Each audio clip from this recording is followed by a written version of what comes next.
안녕하세요. 저는 성실하고 착한 남편과 함께 행복한 인생을 살고 있는 40대 한 여성입니다. 여러분, 제가 살아보니까 행복은 그리 멀리 있지 않더라고요. 그냥 제 주변의 사람들이 건강하고 또 별일 없이 행복하게 살면 그게 또 제 행복이 되는 것 같습니다. 근데 제 주변인으로 인해 제가 힘들어지는 일도 있다 보니 참 아이러니한 일이다 싶기도 한데요. 저는 최근에 제 주변인 중 한 사람으로 인해 정말이지 너무 힘든 시간을 보내야 했습니다. 그리고 그건 저뿐만이 아니라 한 가족 모두가 다 힘든 일이기도 했는데요. 그나마 다행이라면 지금은 한 가족을 너무나도 힘들게 했던 그 한 사람이 완전히 바뀌게 되면서 이제는 우리를 괴롭고 힘들게 하는 사람이 아닌 또 가족의 한 구성원으로서 서로의 안위를 챙기며 화목하게 잘 지내는 사이가 되었다는 겁니다. 그렇다면 우리 가족 모두를 힘들게 했던 그 한 사람, 그 사람에 대한 이야기를 지금부터 한번 이야기해 보도록 할게요. 일단 그 사람의 이야기를 하기 위해선 저의 결혼 스토리도 짤막하게 이야기해야 할 것 같아요. 저와 남편은 소개팅을 통해 만났습니다. 근데 소개팅 자리에서 만난 이 사람이 저한텐 그리 호감적으로 다가오지 않았었어요. 왜냐하면 처음부터 사람이 좀 무뚝뚝해 보였거든요. 소개팅 자리에 나왔으면 대화를 주거니 받거니 해야 하는데 이 사람은 그냥 제가 뭘 물어봐도 단답형으로 대답을 하고 저한테 그리 질문을 성의 있게 하지도 않았죠. 그러니 이 사람한테 관심이 갈 리가 만무했어요. 근데 완전히 제 생각이 빗나간 거였습니다. 왜냐하면 이 사람이 소개팅이 끝나자마자 그때부터 정말 미친 듯이 들이댔거든요. 저는 그날 이후로 애프터 생각도 하지 않았기에 그냥 그 자리에서 즐거운 시간이었다고 말하고는 뒤돌아서 와버렸어요. 근데 그 뒤돈 순간부터 시작해서 남편에게서 계속해서 연락이 오는 게 아니겠어요? 소개팅 자리에서 있던 그 무뚝뚝함은 다 어디로 갔는지 오히려 제가 귀찮을 정도로 연락을 해오던 거 있죠? 근데 그게 싫기보다는 좋았어요. 남편의 연락이 은근히 기다려지고 막 설레더라고요. 그래서 그때부터 우리는 서로 좋은 마음을 가지고 연애를 시작하게 되었죠. 근데 정말로 남편은 만나면 만날수록 좋은 사람이었어요. 속이 깊고 또 따뜻한 사람이었습니다. 무엇보다도 성실한 사람이었죠. 저한테 있어 항상 다정한 사람이었는데 그것보다도 더 좋은 게 있었어요. 바로 형제 간의 우애도 너무 좋고 가족 자체가 굉장히 화목한 가정이라 이 사람과 있으면 저도 막 행복해지는 기분이었습니다. 그래서 그 사람과 함께 연애를 하면서 점점 더 결혼이 하고 싶어졌고 저희는 딱 1년 만에 결혼을 하게 되었죠. 남편 집은 못 사는 편은 아니었어요. 시아버지랑 시어머니가 동네에서 중견 마트를 운영하시는데 거기가 상권이 좋고 잘 되는 편이라 돈이 좀 있으셨죠. 그래서 저희가 결혼할 때도 집을 다 해주셨어요. 근데 저는 그런 경제적인 조건보다도 더 좋은 게 있었습니다.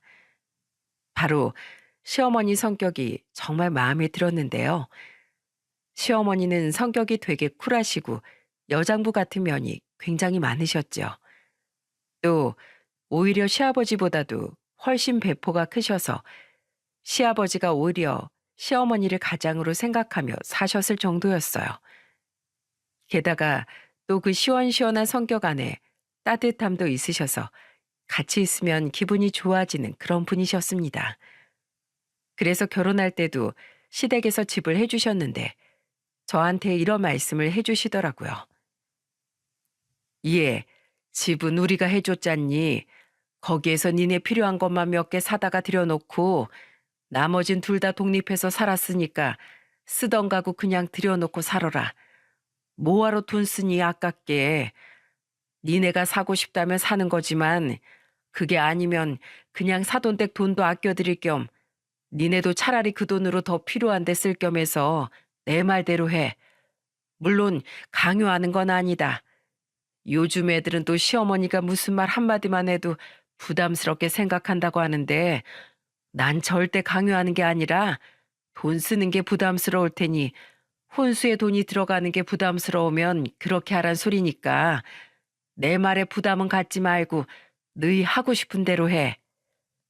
네, 어머님, 감사합니다. 무슨 뜻으로 말씀하신 건지 다 알아들었어요. 배려해 주시고 생각해 주셔서 감사합니다.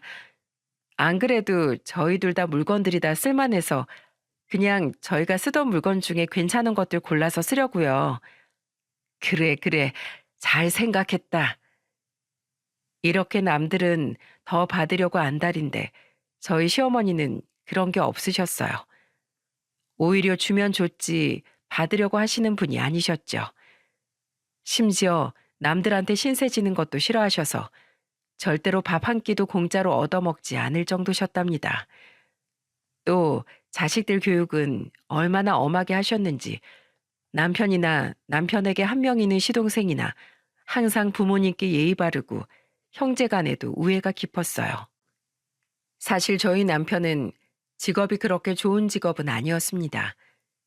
샷시 제작하는 업체에서 납품 배달을 하는 직원이었는데 그 일이 그리 돈도 잘 벌리고 일하기 쉬운 직업은 아니잖아요. 몸 쓰는 일이고 그만큼 힘든 일인데 시동생은 남편이 그 일을 하는 걸 보면서 항상 안타까워했었죠. 왜냐하면 시동생은 사업을 하는 사람인지라 돈을 잘 벌고 있었거든요. 하지만 그걸로 의수되는 게 아니라 항상 형이 힘든 일이 있으면 도와주려고 하고 저한테도 정말 잘했었죠. 그래서 시동생은 늘 자기 형을 생각하느라 남편에게 자주 이런 말을 했었어요. 형, 몸도 힘들고 벌이도 어려운 일 이제 그만하고 우리 회사로 들어와. 형 성실하고 착한 거 누구보다도 내가 더 잘하는데 좋은 자리 하나 얼마든지 내줄 수 있지 않겠어? 그러니까 제발 우리 회사로 들어와라, 형. 이제 형수도 있고 자식도 있는데 가족들 생각해야지. 형 밖에서 그렇게 고생하는 거 보면 형수나 애들이 좋아하겠어?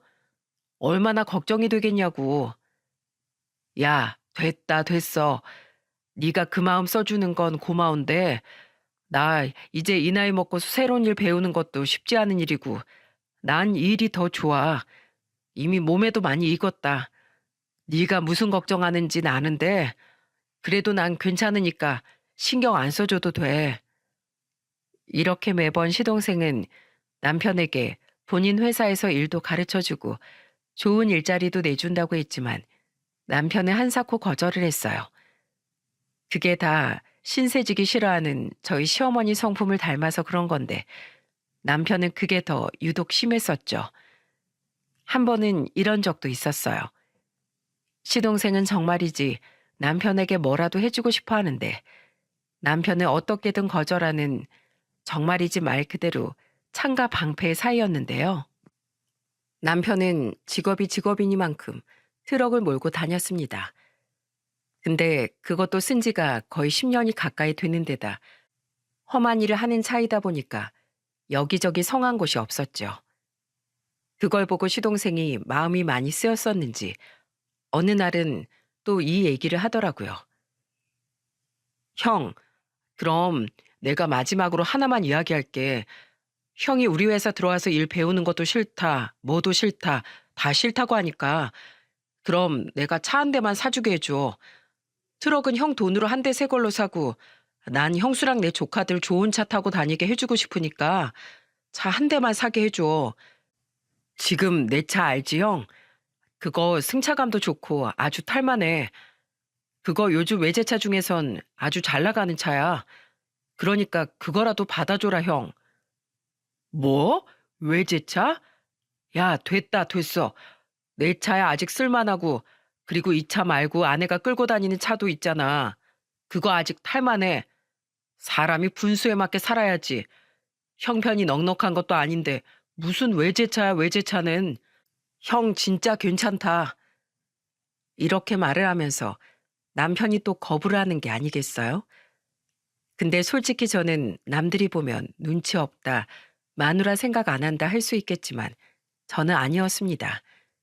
주변에서 남의 돈 귀한 줄 모르고 민폐 끼치는 사람들을 사회에서 많이 겪어왔었기에 저는 오히려 이런 남편의 태도가 훨씬 멋있고 좋아 보였어요. 근데 저는 어쩔 수 없이 시동생에게 신세를 질 수밖에 없는 상황이 오고 말았죠. 왜냐하면 우리 친정집에 좀 일이 하나 있었거든요. 저희 친정집도 평소에 그렇게 여유가 있는 집이 아니었는데 평소에 원래부터 좋지 않았던 저희 엄마 무릎에 문제가 생겨버린 일이었죠. 물론 그동안 꾸준히 안 좋으셨는데 이제는 방치할 수 있는 수준을 넘어서서 거의 걷는 게 힘드실 정도가 되어버린 상황이었어요. 어른들은 연세가 들면 자연스럽게 관절도 퇴행을 하잖아요. 그래서 저희 엄마도 그것 때문에 인공 관절 수술을 하셔야만 했죠. 그동안은 어떻게든 더 버텨보려고 했는데 이제는 더 피할 수가 없는 상황이 되어버린 거였어요. 그래서 불가피하게 수술을 해야만 했는데 이게 진짜 문제가 뭐였냐면 인공 관절 수술은 양쪽 무릎을 다 했을 때 비용이 1,000만 원이 넘게 드는 고가의 수술이었기 때문이었습니다. 하지만 아무리 비싸더라도 친정엄마 상태를 생각하면 꼭 해줘야 했기 때문에 남동생들과 돈이라도 모아서 해주려고 했어요. 근데 그것도 쉬운 일이 아니었죠. 왜냐하면 맨 밑에 남동생은 나이 차이가 좀 있어서 사회에서 취업한 지 얼마 안 되어 모아진 돈이 별로 없었고 둘째도 결혼한 지가 얼마 안 되어서 가진 게 많이 없었거든요. 이런 난감한 상황에서 저는 시댁 식구들이랑 같이 모인 자리에서 그냥 가볍게 돈 얘기나 비용 때문에 걱정이 많다. 이런 얘긴 일절 하지 않고 일상 얘기를 하듯 친정엄마 수술 이야기를 했죠. 근데 다음 날 시동생에게 갑자기 연락이 왔더라고요. 잠깐 따로 얼굴 좀 보자길래 남편이 퇴근하기 전에 잠깐 둘이 얼굴을 봤죠. 근데 거기에서 저는 시동생에게 크게 감동을 받을 수밖에 없었습니다. 왜냐하면 그날 저를 보자마자 시동생이 저에게 무언가를 건네주었는데 거기에 담긴 선물과 마음이 너무 큰 것이었거든요. 형수, 이거 500만 원이에요. 수술 비용이 뭐 아직 정확하게 얼마가 나왔는지 모르신다면서요. 그래도 어쨌든 비용이 1,000만 원이 웃도는 큰 수술인데 이왕 하실 거 좋은 곳, 잘하는 곳에서 알아보고 하시고 형한텐 제가 돈 들였다는 거 비밀로 하시고 형제들끼리 돈 모아 해결됐다고 말씀하세요. 마음이야 다 해서 드리고 싶은데 또 사돈댁 사정 뻔히 아는 형한테 따로 댈 핑계도 없어서 이만큼만 우선 준비했어요. 그러니까 형한텐 그냥 500만 원 형수 동생들이 어떻게든 모아서 해줬다고 하고 나머지 필요한 금액만 형이랑 형수가 하면 될 것 같다. 이렇게 말씀하시고서 어머니 수술 잘 해드리세요. 만약에 돈이 더 필요하다 하시면 형한텐 절대 말씀하지 마시고 저한테 몰래 얼마든지 얘기하세요. 제가 더 드릴 테니까요. 시동생은 나중에 따로 저희 부부와 이야기하면서 제 동생들이 수술비 대기가 어렵다는 걸 들었는데 그 얘기를 듣고는 바로 이 돈을 준비한 것 같더라고요.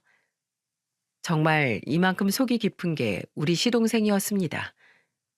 저는 그 돈은 정말 받고 싶지 않았지만 엄마 수술비를 구할 수 있는 길이 없었기에 어쩔 수 없이 눈물을 머금고 받을 수밖에 없었어요.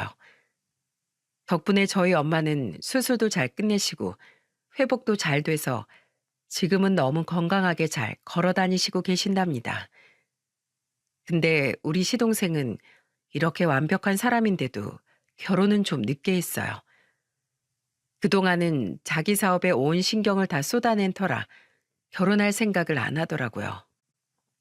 근데 시댁에서도 이제 더는 홍기를 놓치면 안 된다고 하시기도 하고 본인 스스로도 좀 외로움을 느꼈는지 어느 날 결혼할 사람을 데리고 왔더라고요.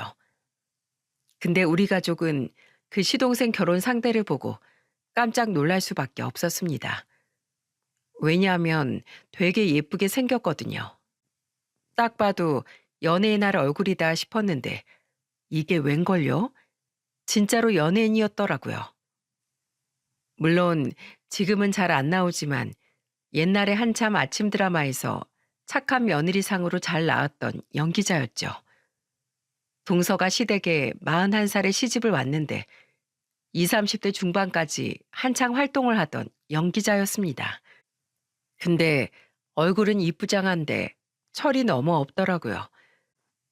결혼할 때까진 그냥 뭐 얼굴도 예쁘고 성격도 발랄해서 통통 튀는 매력이 있다 싶었는데 막상 결혼하고 나서 보니까 이건 뭐 통통 튀는 정도가 아니라 철이 없어도 너무 없어 그냥 개념이 튕겨져 나가는 수준이었습니다.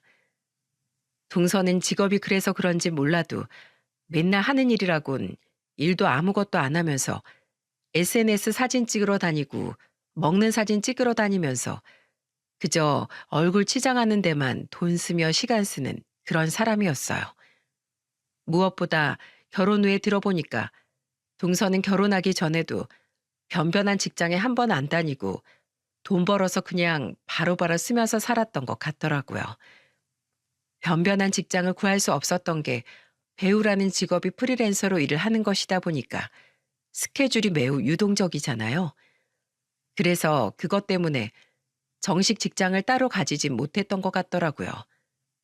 근데 그러던 와중에 저희 시동생을 만나 결혼했으니 얼마나 자기 세상이겠어요. 돈 벌 걱정도 없겠다. 마음껏 연기 오디션 준비하면서 시동생이 벌어오는 돈 펑펑 써가며 살았던 거죠. 근데 자기 혼자 그렇게 펑펑 쓰고 탱자탱자 놀면서 살면 될 텐데 동서는 꼭 저를 건드려 대더라고요. 언젠가 한 번은 저한테 이런 시비를 걸었습니다. 형님, 그래도 형님 시동생은 사업도 하고 돈도 잘 버는데 아주버님은 저러고 계시는 거 안 창피하세요? 아유, 지금이야 뭐 나이가 그래도 좀 젊은 편이니까 할만하겠다고 쳐도 우리 나이부턴 이제 금방 50살 되고 60살 돼요. 근데 언제까지 저렇게 무거운 물건이나 옮겨주며 다니실 거래요? 아유, 나 같으면 창피해서라도 싫겠다. 저는 동서의 말에 너무 기분이 나빴어요. 우리 남편이 아무리 힘든 일을 한다고 하지만 저는 그게 창피해 본 적도 없을 뿐더러 돈도 안 벌면서 시동생 돈이나 축내는 인간이 할 말은 아니라는 생각이 들었거든요. 그래서 바로 이야기했죠. 이봐, 동서. 말 가려가면서 해. 지금 동서가 한 말, 그거 동서가 나한테 할 말은 아닌 것 같지 않아? 어디다 대고 내 남편 일이 창피하다 마다 해. 오히려 난 동서가 더 쪽팔릴 것 같은데? 일도 하나도 안 하면서 남편 돈으로 놀고 먹는 거 쪽팔리지도 않아? 나 같으면 그게 더 쪽팔릴 것 같아. 남편은 밖에서 죽어라 일하는데 아내란 인간은 그 돈을 거머리 마냥 축내기나 하니까 말이야. 동서, 앞으로 거머리 취급 받기 싫으면 우리 서방님 피 그만 빨아먹어. 조만간 거머리 소리 들을 것 같아서 해주는 충고니까 새겨들어. 저는 말로는 어디 가서 지는 성격이 아니었기 때문에 아주 그냥 말로 본때를 보여줘 버렸어요. 그랬더니 엄청나게 약올라 하더라고요. 근데도 그 뺀질대는 근성이 어디 안 가던 거 있죠? 형님, 또 오늘도 트럭 타고 오셨어요? 아니, 이왕에 애들도 있으면 제발 차 좀 제대로 된 거 타고 다니세요. 또 트럭이 뭐예요, 트럭이. 이래서 사람은 머리가 중요해. 우리 남편은 딱 기질도 사업가 기질. 머리도 비상해서 사업도 얼마나 잘하는지. 형님, 아주버님한테 동생 좀 보고 배우라고 하세요. 언제까지 그 몸 쓰는 일 한대요? 그러다 금방 축나요, 축. 내가 그렇게 얘기를 하는데도 귓등으로도 안 듣고. 그러니까 아직까지도 둘 다 그 나이 먹도록 트럭 끌고 다니고 형님 차도 변변치 않아가지고 장거리 움직일 때마다 트럭으로 움직이잖아요. 아휴, 애들 보기 창피하지도 않나? 동서, 말 가려가면서 하라고 했지. 동서는 동서 앞가림이나 잘하고 그딴 소리 하라고. 우리 서방님이 힘들게 번 돈 그렇게 사치 부리고 아무 의미 없는데 낭비하지 말고 자긴 탱자탱자 노는 백수 주제 내 남편한테 왜 그렇게 훈수질이야? 기가 막혀서. 동서나 잘해. 자기는 차도 없어서 뚜벅이로 사는 주제에 뭘 그렇게 말이 많아? 동서, 동서 왜 우리 서방님이 차 안 사주는지 알아? 지금도 허튼 짓 하면서 사는데 그거 사주면 이젠 그 허튼 짓 하는 범주가 더 커질 거 아니야. 그래서 안 사주는 거야. 그렇다고 서방님이 차 안 사주면 자기가 살 수 있는 형편이나 되면 이해를 하겠네. 진짜 가짜나 서원. 저는 진짜 이런 동서가 너무 싫었습니다. 왜냐하면 저나 남편을 무시하고 달려드는 것도 끔찍하게 싫었지만 진짜로 서방님 돈을 무슨 물 쓰듯 썼거든요. 어느 날은 또 시댁에서 모임이 있었는데 벼랑간 동서가 저한테 오더니 자랑을 내놓는 게 아니겠어요? 형님, 저 피부 좀 보세요. 저 피부 진짜 좋아졌죠? 피부뿐만이 아니에요.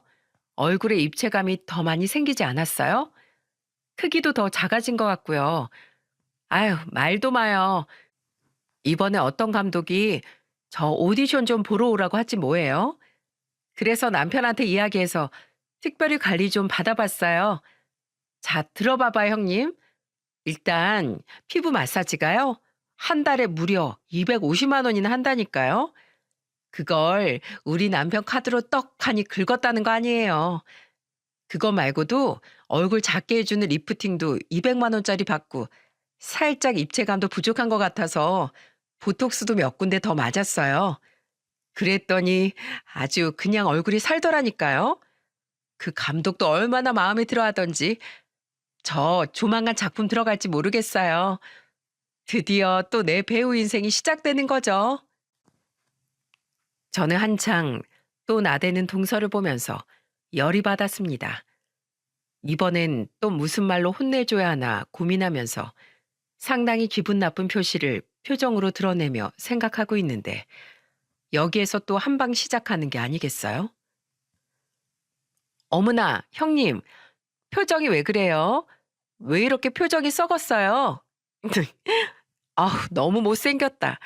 형님, 어디 가서 그런 표정 절대로 짓지 마요. 알았죠? 진짜 못생겼다. 아우, 우리 형님 불쌍해서 어쩌나? 지금 딱 보니까 표정이 내가 불어 죽는 표정 같은데. 형님, 혹시 저처럼 되고 싶으세요? 꿈 깨세요. 이것도 다 본판이 되어야지만 나오는 것들이에요. 아무리 시술이든 수술이든 돈 들여서 얼굴 싹 고쳐봐봐요. 그래도 아무 소용 없을걸요. 다 본판이 기본 바탕이 되어야 이 정도 나오는 거예요, 형님. 진짜 우리 형님 표정 너무 웃기다. 어쩜 저렇게 못생겼을 수가 있지? 눈물 나 지금. 너무 웃겨 진짜. 저는 여기에서 진짜 거의 이성의 끈을 놓을 뻔했습니다. 아니 사람이라는 게 정도가 있고 선이라는 게 있는 건데 동서는 정말이지 그 선이 보이지 않는 것 같더라고요. 진짜 정말로 제가 조금만 더 이성을 놓았더라면 저는 그날 바로 동서 머리 끄댕이를 잡고 흔들어 안 놓아줬을 거예요. 근데 제가 이성의 끈을 놓기 전 누군가가 뒤에서 호통을 치더라고요. 당신 지금 뭐라고 짓거렸어? 저희는 난데없이 들리는 호통 소리에 깜짝 놀라 뒤를 돌아봤고 거기에는 잔뜩 화가 난 채로 서 있는 시동생과 남편이 서 있었습니다. 그리고 거기에서 호통을 친 사람은 다름 아닌 시동생이었어요. 정말 얼마나 깜짝 놀랐는지 동서와 저 둘 다 심장을 쓸어 넘겨야 했죠. 그때가 시부모님은 마트에서 일이 있어 잠깐 두 분 다 마트에 나가셨고 남편이랑 시동생은 밖에서 저녁에 먹을 음식들을 사온다며 외출을 했던 상황이었어요. 그래서 그 둘만 있는 사이에 동서가 또 저를 건든 건데 그 타이밍에 딱 저희 남편과 시동생이 돌아왔던 거죠. 시댁 구조가 조금 특이해서 거실이랑 현관문이 이어지는 복도가 좀 긴 편인지라 현관문 열리는 소리가 잘 안 들리는 구조였어요. 그래서 저희는 그들이 돌아온 것도 모르고 계속 대화를 하고 있던 상황이었죠. 그리고 그중 입방정을 제일 많이 떨어댄 건 동서였고요. 저를 조롱하는 동서의 말을 들으면서 열받은 건 저뿐만이 아니었는지 시동생은 제가 본 이래로 처음으로 그렇게 화내는 모습을 보여주었죠. 당신 지금 뭐라고 짓거렸어? 다시 한번 말해봐. 감히 형수한테 그따위로 말해? 미친 거야? 당신 지금까지 형수한테 이런 식으로 늘 말해왔어? 어? 당장 말해봐. 말해보라고. 시동생은 얼마나 화가 나 흥분을 했는지 옆에서 저희 남편이 오히려 말릴 정도였어요. 근데도 안 통하더라고요. 거기에 완전히 쫄아버린 동서는 그제서야 깨갱하며 말을 했습니다. 여보, 아니, 나 이렇게 말한 거 처음이야. 나 진짜 처음이야, 여보. 아, 그리고 내가 말한 게 뭐 어때서.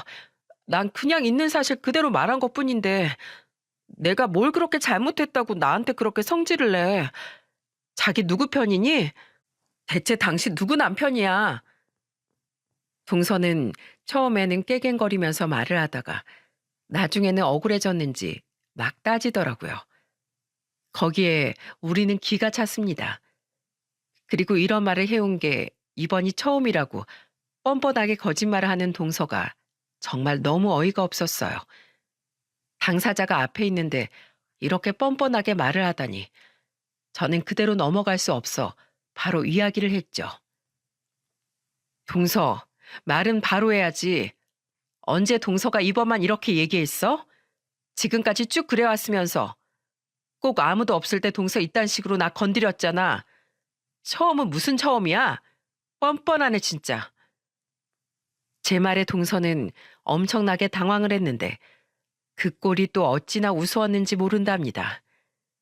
여기에 더 화가 난 시동생은 제 말을 듣고서는 화가 더 나는지 그때부턴 정말이지 거의 이성을 잃고서 행동을 하더라고요.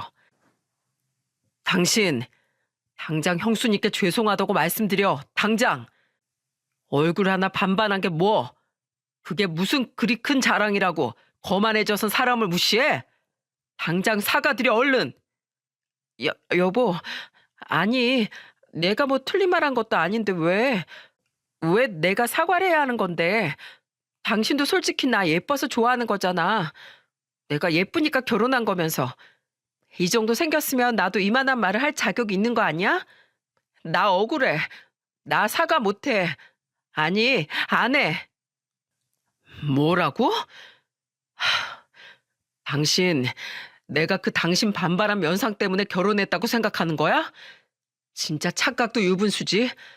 당신 아무리 그 얼굴 가지고 살아도 인성이 그따위로 굴러먹으면 아무 데서도 한영 못 받아. 시끄럽고 당장 형수한테 사과해. 사과하라고. 당장 무릎 꿇어 빨리. 안 그럼 내가 당신 다리 분질러 버릴 줄 알아. 시동생은 눈물을 글썽이며 말하는 동서를 보면서도 눈 하나 깜빡하지 않고 받아주지 않았어요. 시동생이 워낙에 완강하고 단호하게 나가니까 그제서야 동서가 여기에 자기 편은 아무도 없다는 걸 느끼고는 저한테 마지못해 사과를 하더라고요. 알았어. 하면 되잖아 하면. 형님, 죄송해요. 제가 뭐 일부러 기분 나쁘시라고 한 말은 아닌데 기분 나쁘셨으면 죄송하게 됐어요. 앞으로 말 조심할게요. 동서는 진짜 마지못해 한다는 표정이 역력했습니다. 근데 여기에서 제가 뭐 호락호락하게 보내줄 사람이 아니죠. 저는 저에게 그런 동서에게 한 방을 더 먹여주었답니다. 진짜? 진짜요, 동서? 난 못 믿겠는데. 그리고 동서가 사과할 사람은 나뿐만이 아닌 것 같은데. 동서 나보다도 우리 남편을 더 무시했잖아. 얼마나 기분 나쁘게 무시했니? 무식해서 몸 쓰는 일 하는 거다. 트럭 가지고 다니는 거 쪽팔리지도 않니? 얼마나 무시를 많이 했어? 그러니까 당장 내 남편한테도 사과해. 당신 뭐 하는 짓이야 대체? 설마 진짜로 그랬어? 진짜로 그런 거냐고. 내가 내 돈 쓰는 것 가지고 뭐라고 한 적 있어? 없지. 근데 말이야, 난 우리 형이랑 형수한테 함부로 하는 거 못 참아. 당신 진짜 돈 한 푼 없이 탈탈 털리고 내 집에서 쫓겨나 볼래? 어? 그래야 정신 차리겠어? 안 되겠다, 당신은. 진짜 된통 당해봐야 정신을 차리겠구나. 당신 오늘부로 내 카드 압수야. 그리고 내 허락 없이 외출 나가기만 해. 머리털 아예 다 깎일 줄 알아. 또 지금까지 당신이 아까 말한 피부 관리, 뭐 시술, 이딴 거 일절 없어. 하나도 못 누릴 줄 알아. 완전 호랑이처럼 화를 내는 시동생을 보면서 동서는 이건 정말 생각지도 못한 상황이었는지 완전히 놀라서는 그제서야 진짜 큰일 났다 싶었나 보더라고요. 뭐라고? 절대 안 돼, 여보. 그것만은 안 돼. 나 배우야.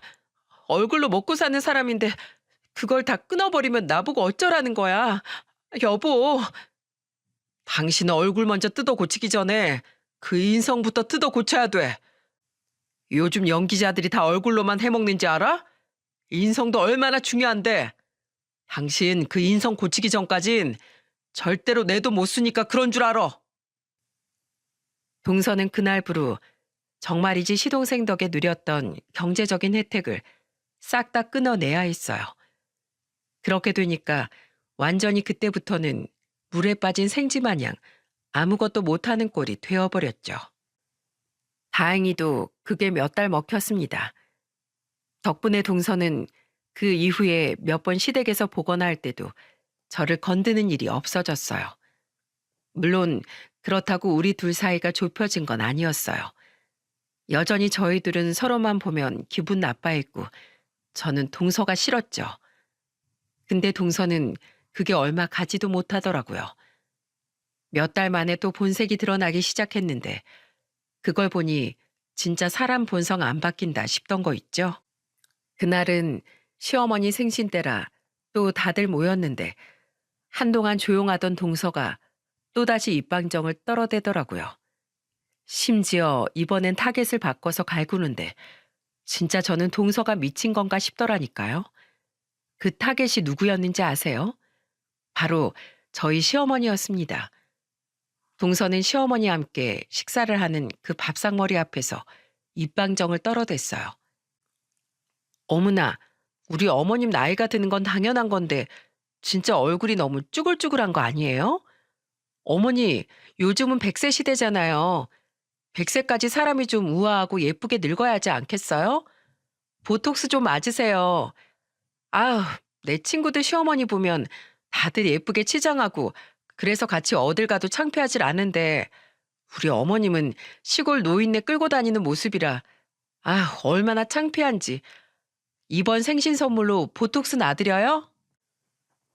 이번엔 심지어 온 가족이 다 있는 앞에서 동서가 이렇게 말을 하니까 다들 기가 막혀서는 숨소리도 못 내더라고요. 근데 진짜 나는 놈 위에 뛰는 놈이 있다고 우리 시어머니가 아주 제대로 한 방 먹여주시는 게 아니겠어요? 저희는 시어머니의 말 한마디에 다들 빵 터져 한바탕 크게 웃을 수 있었답니다. 뭐? 야, 다 늙어서 뭘 추하게 얼굴에 그딴 장난질을 쳐? 너나 해라 너나. 넌 얼마나 보톡스를 얼굴에 쳐맞았으면 얼굴이 아주 성게 같아. 너 성게 알지? 요즘 애들은 성형 괴물을 성게라고 하던데. 야, 난 그게 뭔 말인가 했더니만 그게 딱 너한테 하는 말이었구나. 연예인들도 나이 들어 성형하면 아주 그냥 볼품없고 추해 보이던데 널 보니까 좀 그럴 기미가 보인다, 보여. 그러니까 나 신경 쓰지 말고 너나 좀 적당히 해. 꼴 보기 싫으니까. 나도 너랑 같이 다니면 괴물 같아서 싫다. 무서워 얘. 시어머니가 여기까지 말을 하자 동서가 어찌나 민망해하던지 얼굴이 새빨개져서는 아무 소리도 못하고 있더라고요. 그 모습을 보면서 우리는 진짜 한바탕 크게 깔깔거리며 웃었죠.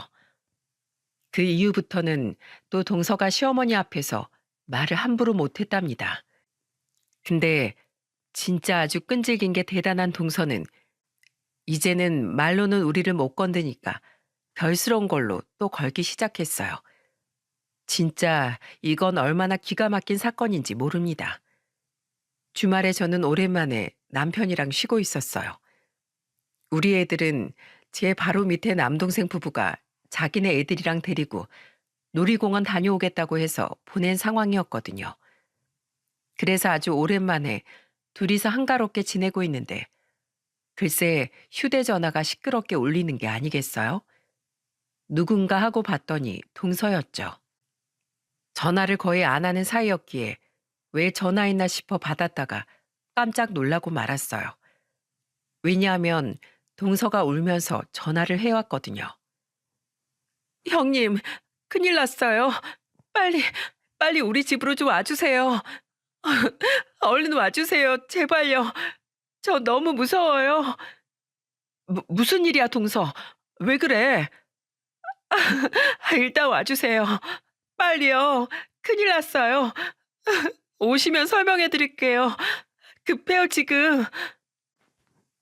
동서는 처음 듣는 목소리로 다급하게 우리를 찾았고, 저희는 무슨 일인가 싶어 일단 동선의 집으로 갔어요.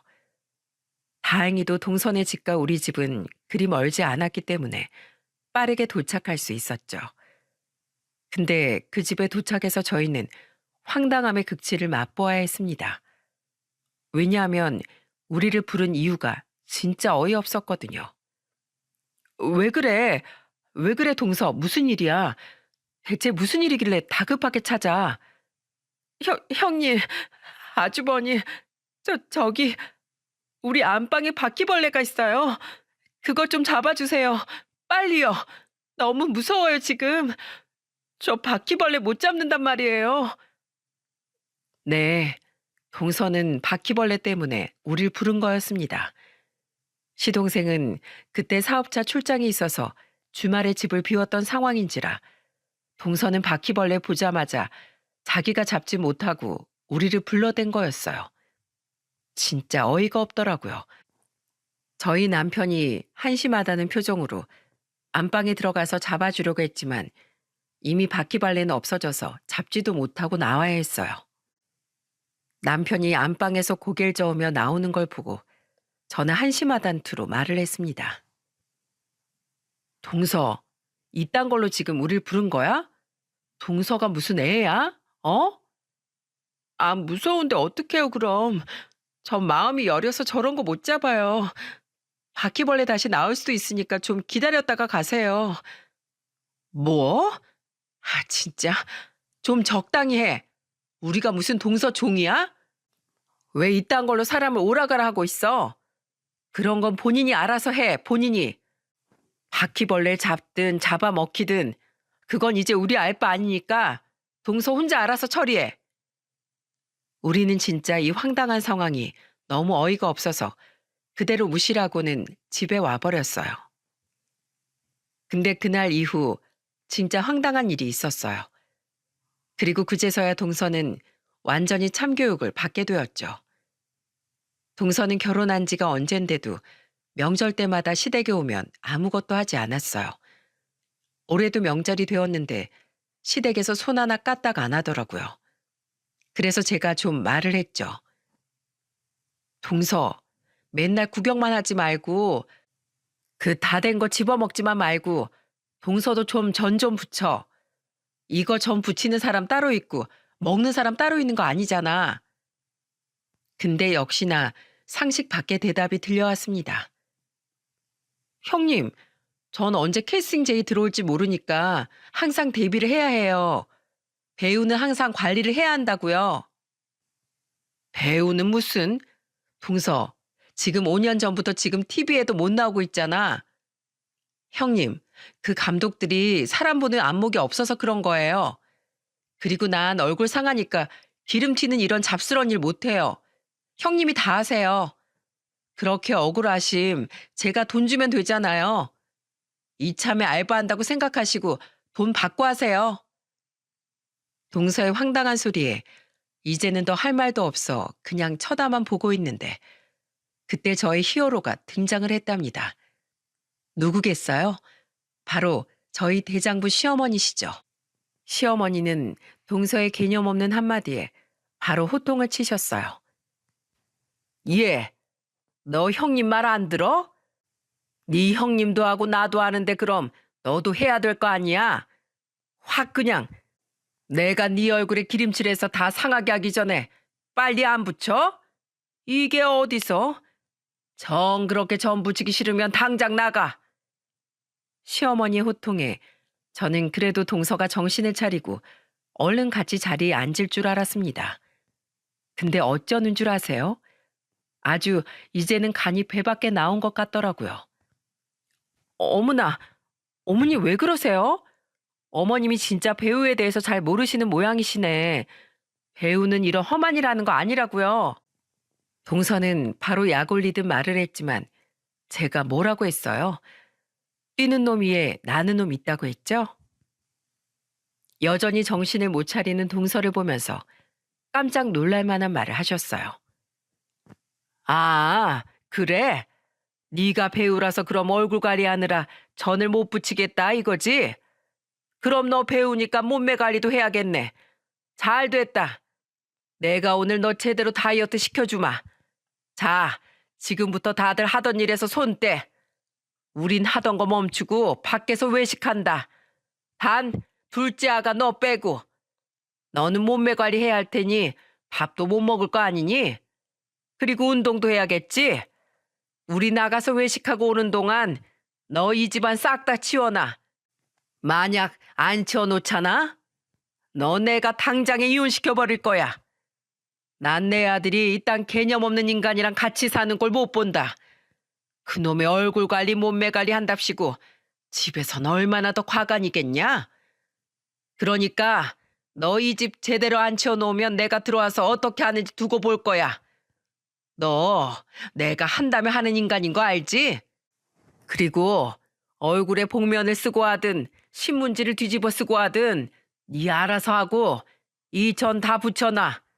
내가 갔다 와서 볼 거야. 하나라도 제대로 안 되어 있으면 넌 그대로 그날로 내 집에서 쫓겨날 줄 알아. 시어머니의 큰 소리에 동서는 그제서야 깜짝 놀라 당황하기 시작했습니다. 그리고 우리 온 가족도 시어머니가 이렇게 대장부 기질이 나오면 아무도 못 말렸기에 그대로 따라갈 수밖에 없었죠. 결국 동서는 이혼을 피하기 위해 우리가 밖에서 외식하고 한참 놀다 들어오는 동안 집에서 전 부치고 청소까지 다 해놔야 했습니다. 근데 어디 집안 살림이고 부침이고 뭘 해본 사람이어야 제대로 해놓죠.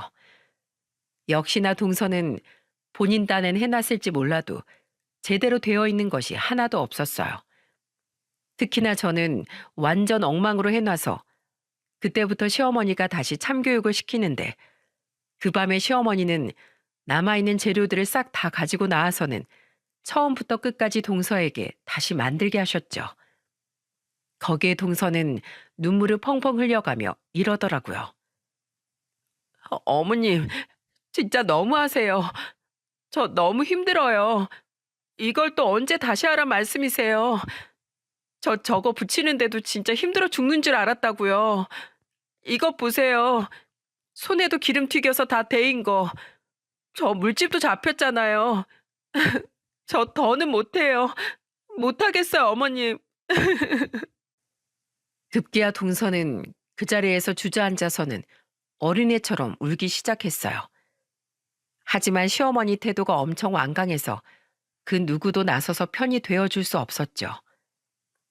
누가 안 그쳐? 어디서 눈물로 넘어가려고 하고 있어? 자네가 지금 나이가 몇인데 전 하나도 못 붙인다는 거야? 문제야 문제. 내가 오늘 네 버릇 싹 다 고쳐놓을 거니까 당장 눈물 닦고 앞치마 똑바로 매. 내가 옆에서 지켜볼 거야. 당장 다시 해. 눈물의 하소연에도 먹히지 않자 정말로 동서는 그 자리에서 울면서 밤부터 시작해 새벽 내내 전을 다시 부칠 수밖에 없었습니다. 하다가 제대로 못해서 재료가 부족한 건 시부모님 마트까지 다시 가서 가지고 와 할 정도로 제대로 해야만 했죠. 그렇게 늦은 새벽이 다 되도록 동서는 온 기름을 온몸에 다 뒤집어 쓰고 손까지 여기저기 데어가면서 눈물의 전부치기를 해야 했답니다. 그리고 그 사이 동서는 시어머니에게 귀에 피가 나도록 같은 단어를 계속해서 들어야 했죠. 어머님, 여기요. 이 정도면 됐죠? 보세요. 이 정도면 예쁘죠? 잘 붙여졌죠? 어림도 없어. 모양이 삐뚤어졌잖아. 다시.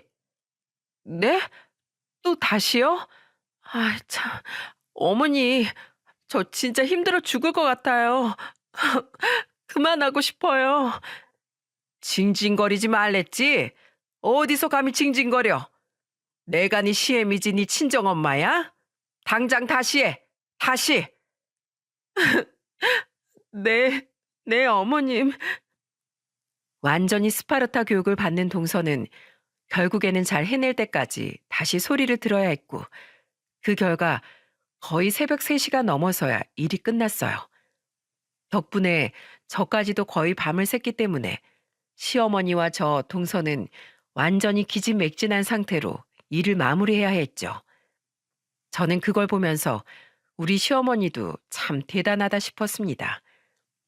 남편한테 어릴 때부터 엄하기로는 아주 세계 1등이었다는 시어머니 명성에 대해 자주 듣긴 했지만 이 정도로 엄하실 줄은 몰랐거든요.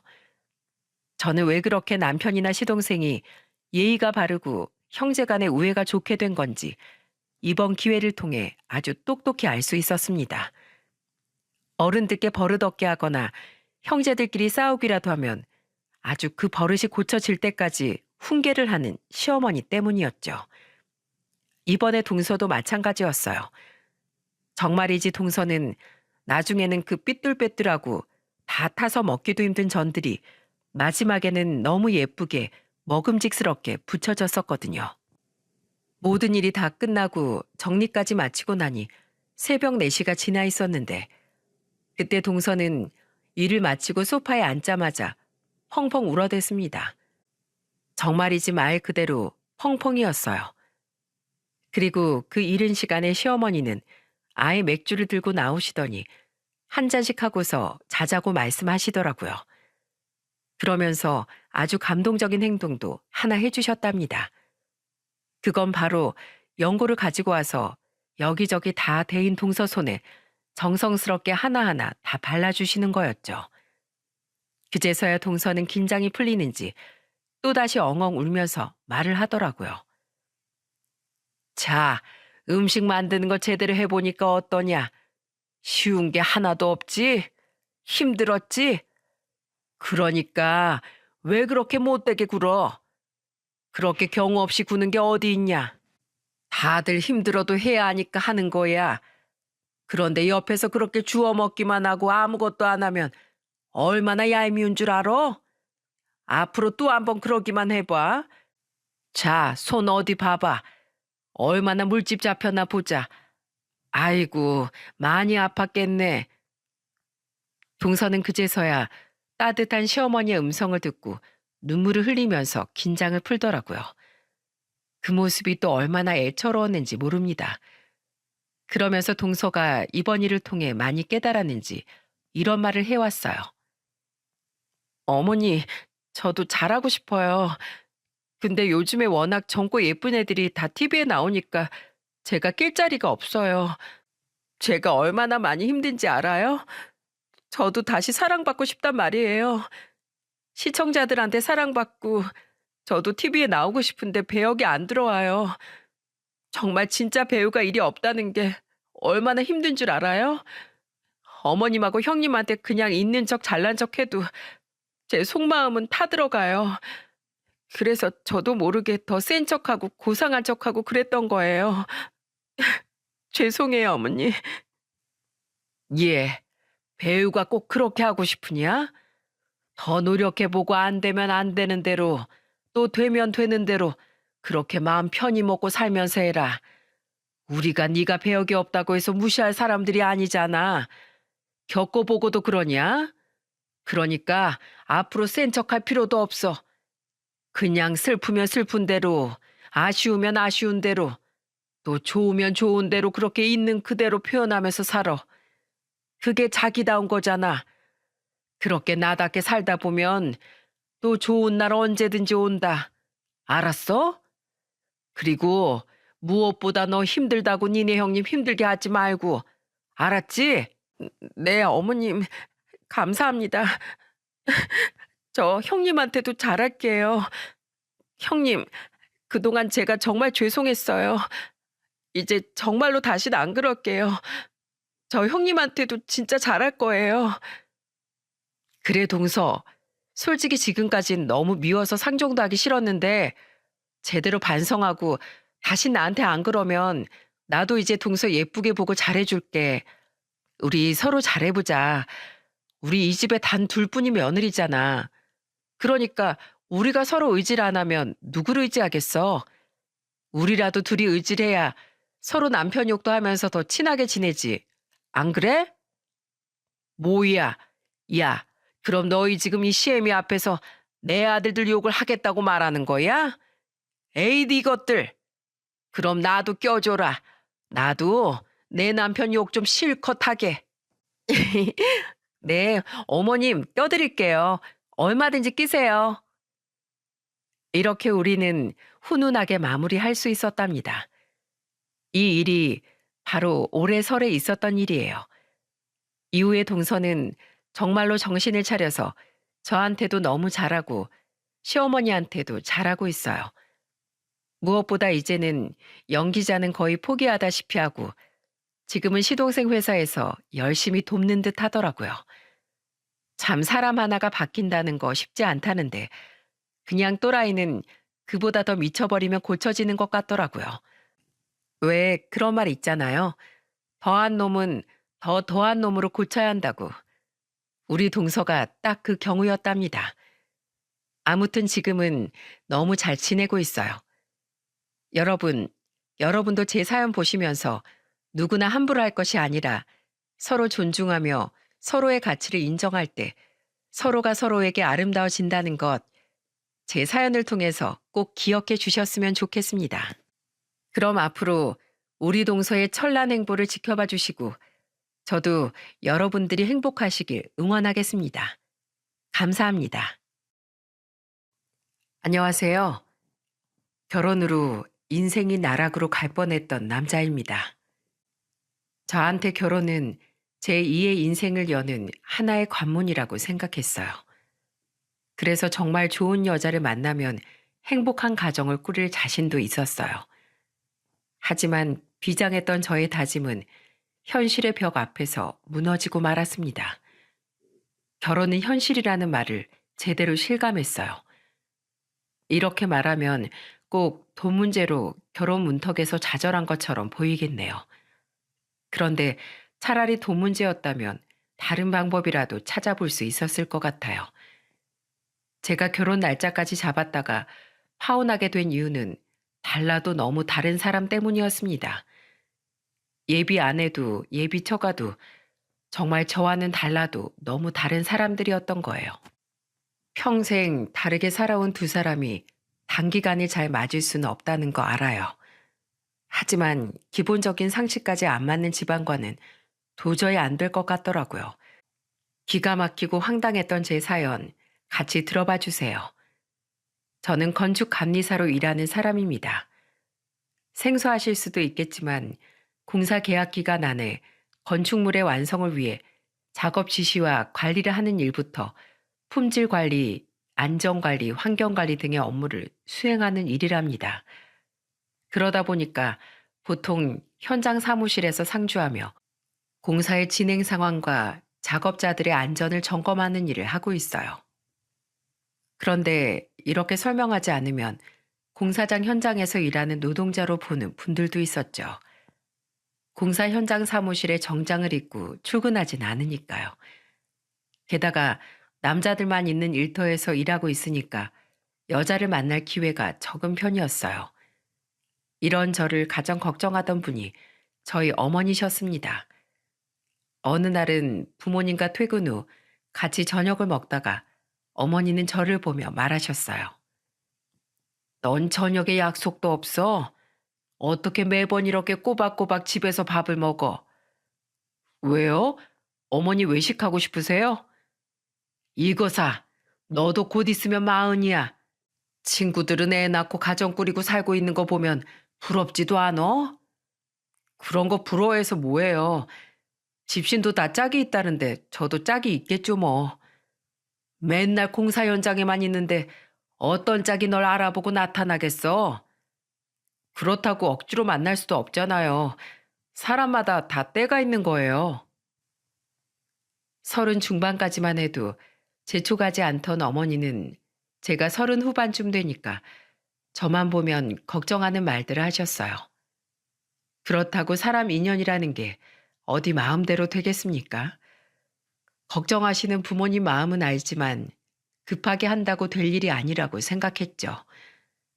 그러던 어느 날 어머니한테 한 통의 전화가 걸려왔어요.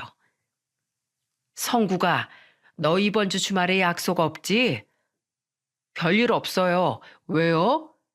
잘 됐네. 엄마랑 같이 절 다니는 내 친구 기억하지? 그 친구가 너한테 딱 어울리는 여자가 있다고 소개해주고 싶대. 내 친구 계모임 많이 다녀서 발이 보통 넓은 게 아니야. 그러니까 무슨 일이 있어도 주말에 선 봐. 알겠지? 그래도 누군진 알고 가야죠. 엄마 친구가 더 볼 것도 없는 여자래. 사진을 보니까 얼굴도 새초롬한 게 괜찮게 생겼어. 직업도 홈쇼핑에서 뭐 연출한다고 하는데 일단 만나서 밥이나 먹고 천천히 알아가 봐. 어머니는 절친한 친구가 주선해주는 좋은 사람이 있다면서 소개해 주려고 했어요. 처음엔 당황스러웠지만 적극 추천하는 어머니와 친구분의 성화에 일단 약속을 잡았어요. 직업과 이름, 나이 정도만 알고 나가는 자리였죠. 그런데 별 기대 없이 나간 자리에서 예비 아내를 만나게 된 겁니다. 서로 하는 일도 다르고 지내온 환경도 다른데 대화가 너무 잘 통하는 거예요. 특히 저의 직업을 잘 헤아려주는 모습이 참 좋았어요. 그때 예비 아내는 저를 보고서 궁금한 목소리로 물었습니다. 현장 사무실에서 상주하면 목이 계속 칼칼할 것 같아요.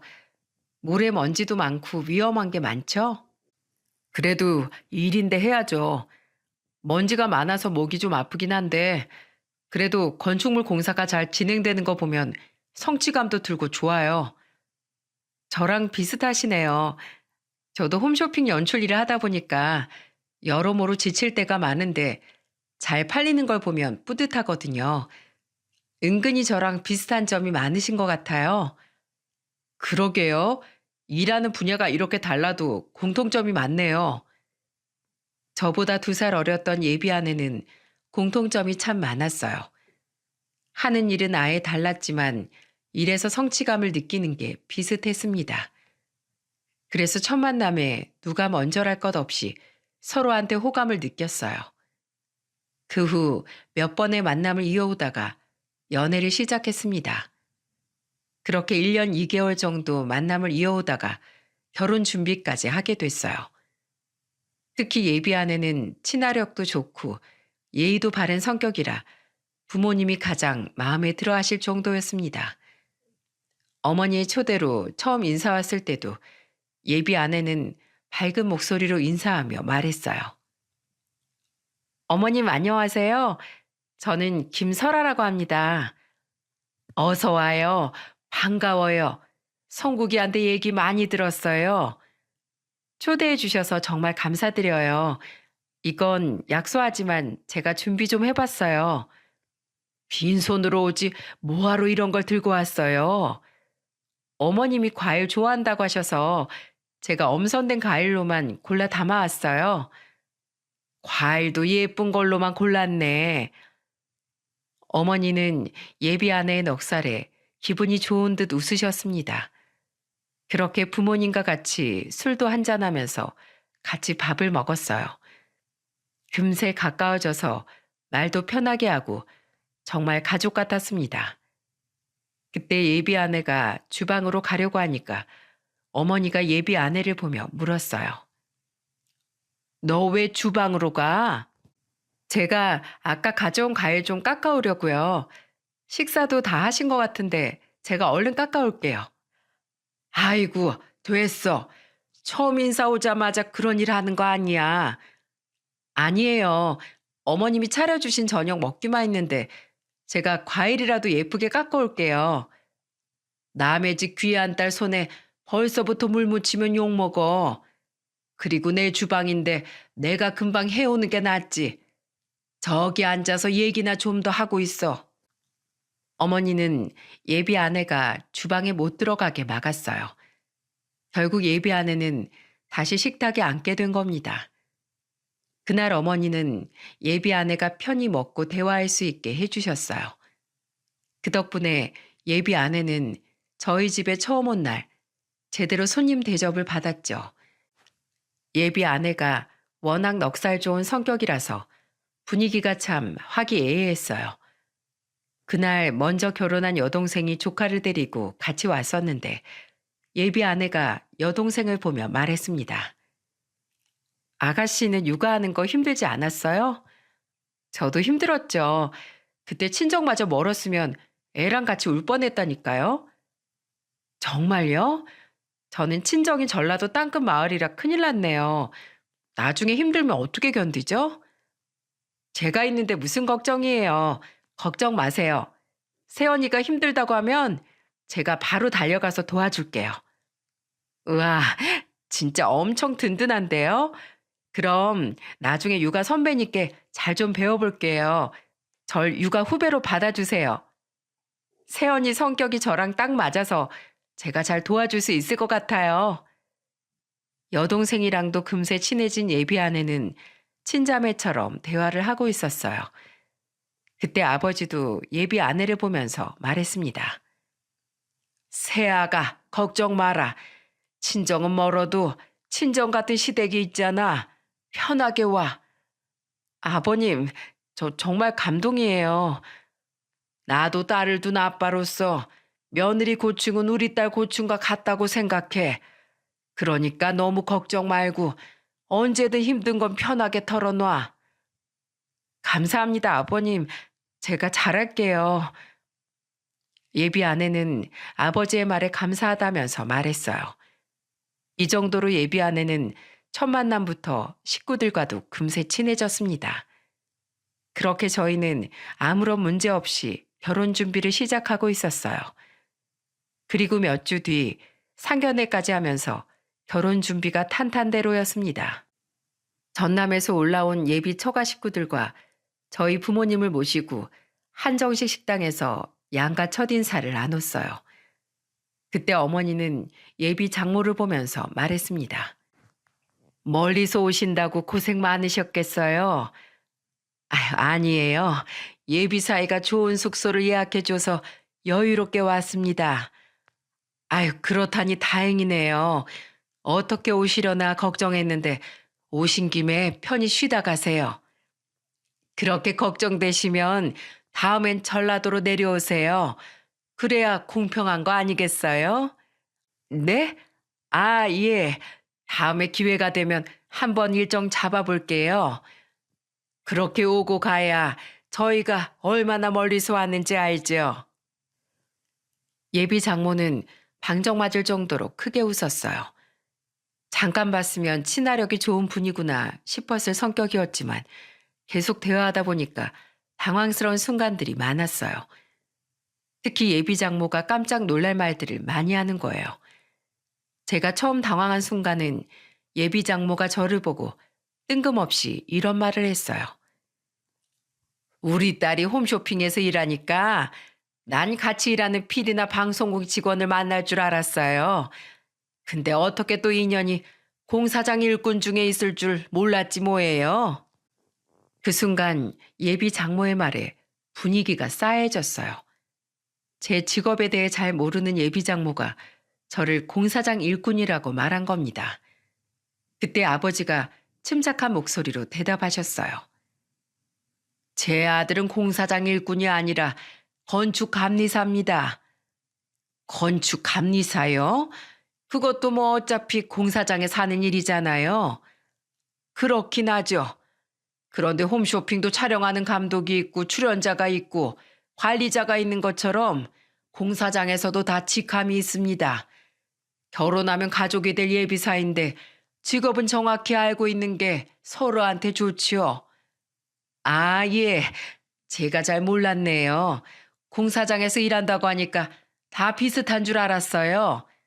제가 건축 감리사 머릿속에 안 잊혀지게 잘 기억할게요. 예비 장모의 대답에 아버지는 얼떨떨한 표정을 지으셨어요.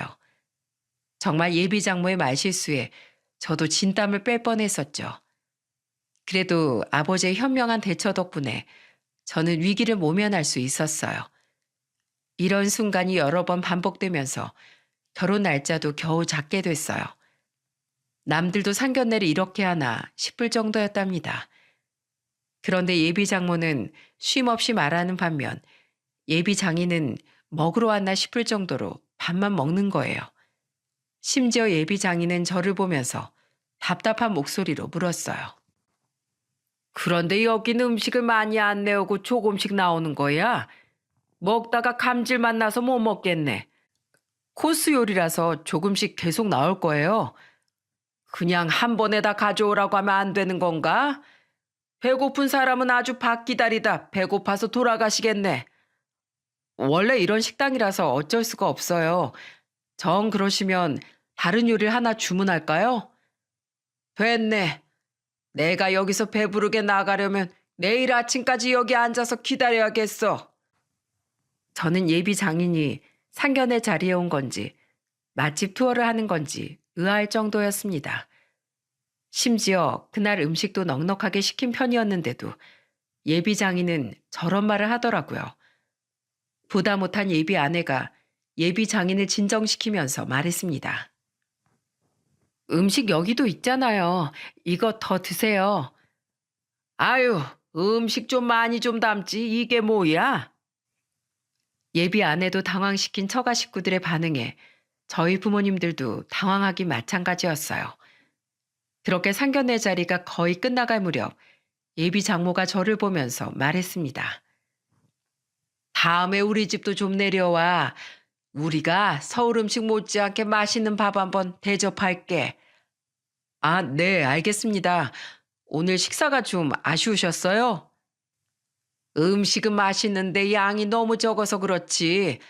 그래도 맛있게 잘 먹었네. 끝까지 저런 말을 하는 예비 장모를 보면서 상견례가 아니라 식사를 하러 온 분들 같았어요. 그래도 결혼 준비에 대해 여러 대화를 나누긴 했죠. 하지만 어머니는 집으로 돌아오면서 저한테 걱정스러운 목소리로 말하셨어요. 너 전라도 한번 내려갈 거야? 한번 내려갔다 와야죠. 아직 못 가보기도 했고 말씀하시니까 다녀오려고요. 그럼 갔을 때 어떻게 사는지 제대로 한번 보고 와. 예비 며느리만 봤을 땐 이상한 게 없는데 사돈 부부가 조금 걸리네. 아, 그러셨어요? 그 전에 저도 통화 정도만 하고 서울에 일 때문에 올라오셨을 때 잠깐 뵌 거라서요. 그럼 이번에 내려가서 아예 제대로 보고 와. 결혼은 절대 둘만 좋다고 하는 게 아니야. 엄마 말 명심해.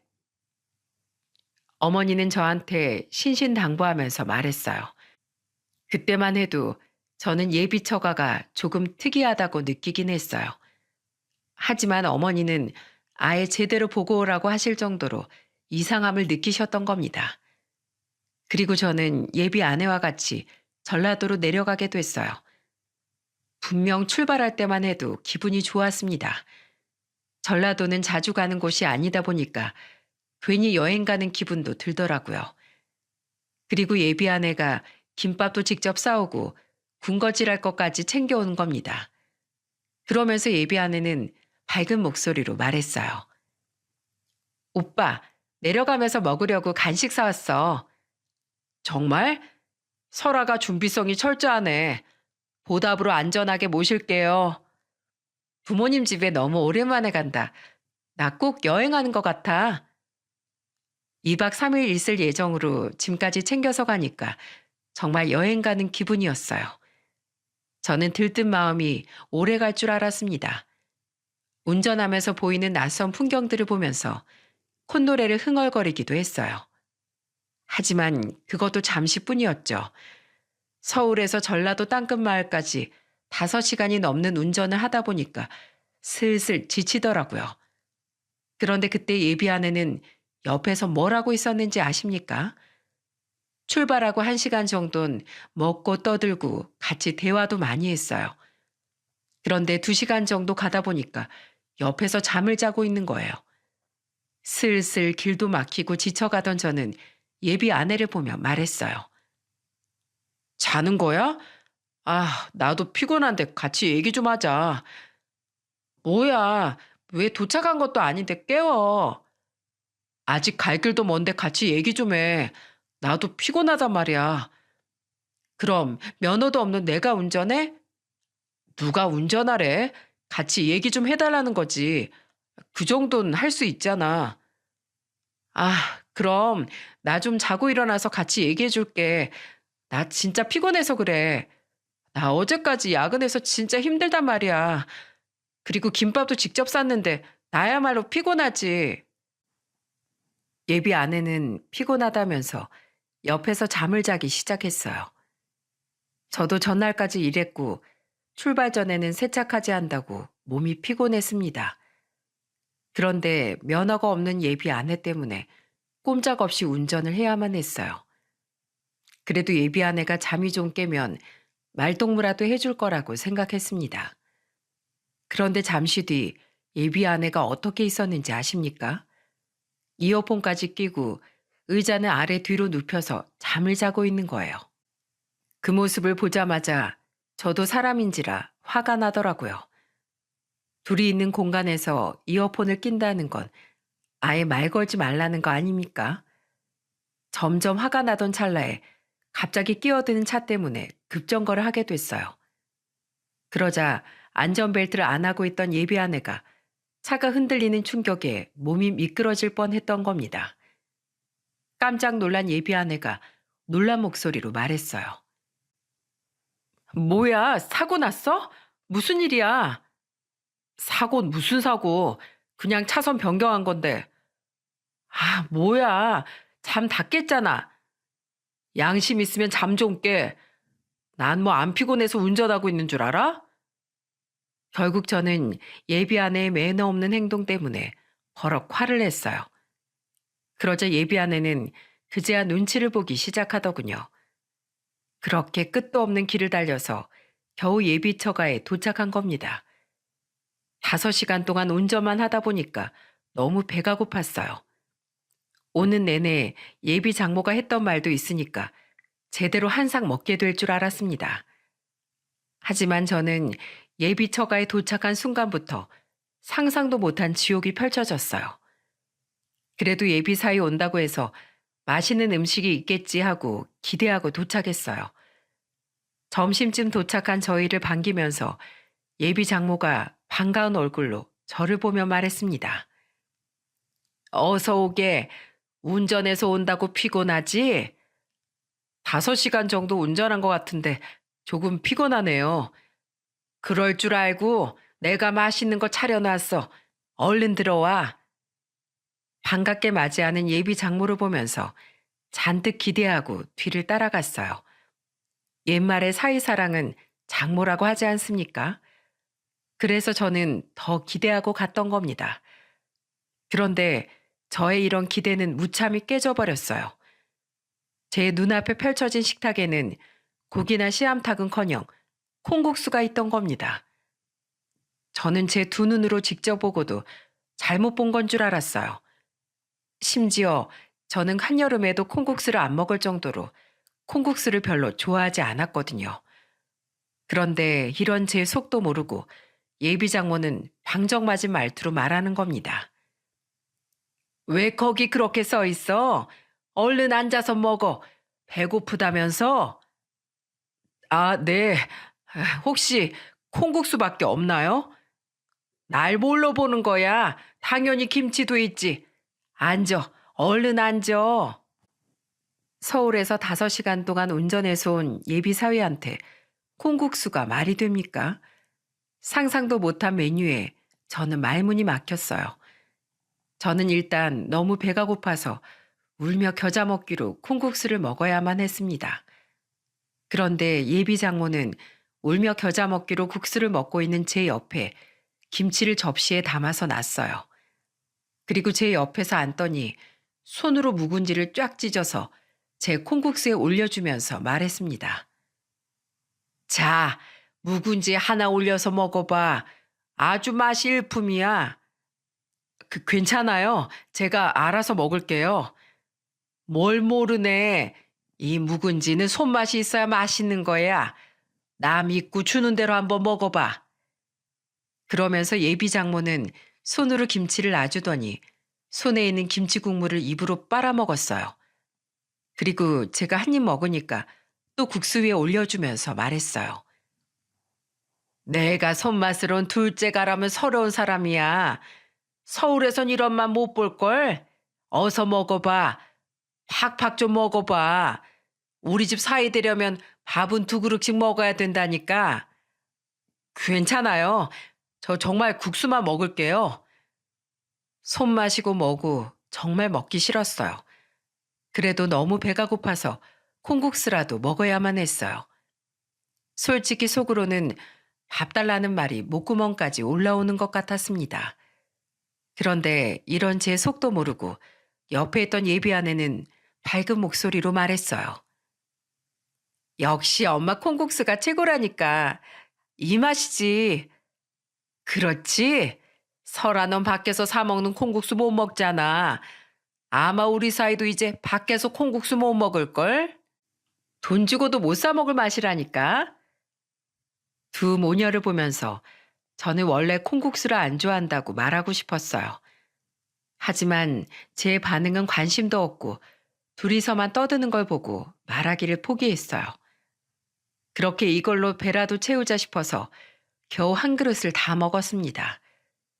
저는 밥을 다 먹고 예비 장모를 보며 말했어요. 장모님, 시원하게 잘 먹었습니다.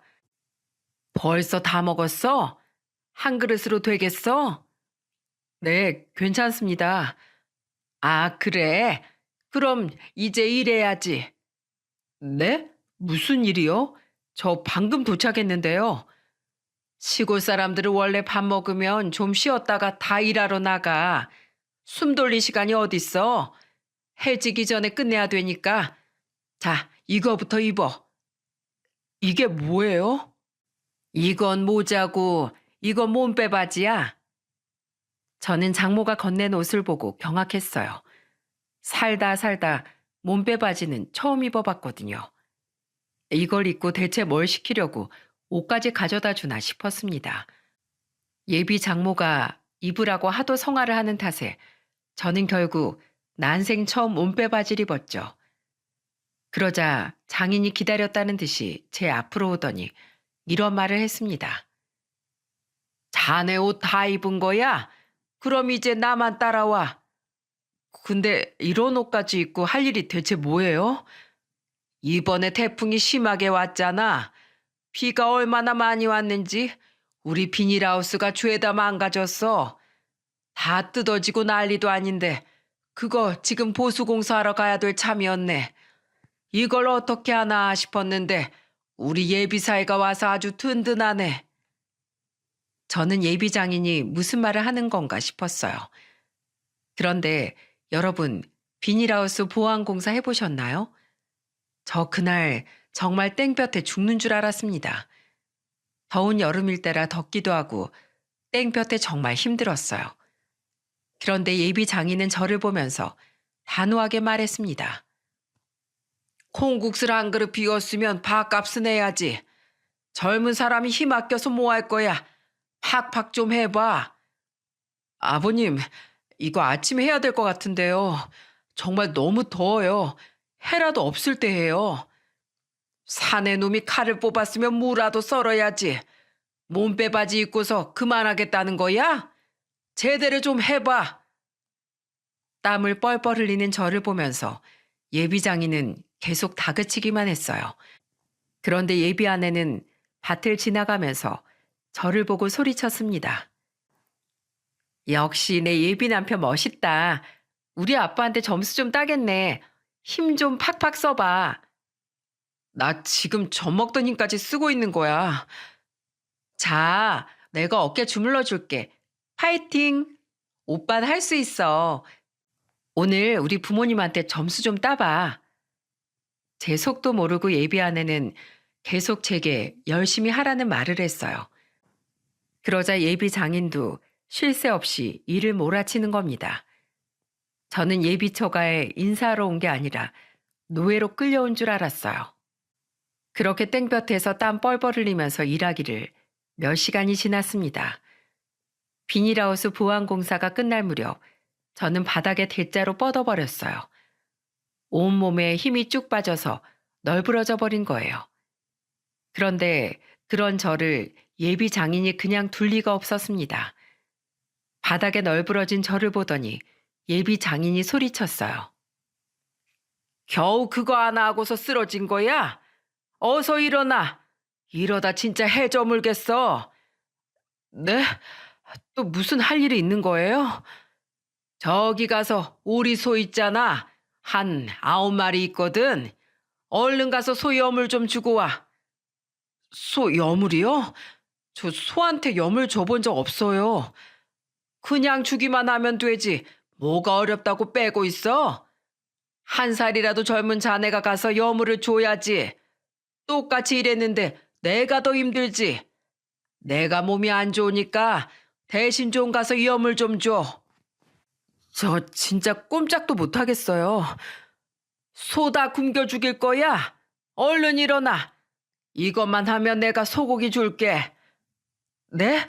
소고기요? 그래. 내가 설마 자네 고기도 한 점 안 주고 일만 시키려고 불렀겠어? 얼른 가서 여물 좀 주고 와.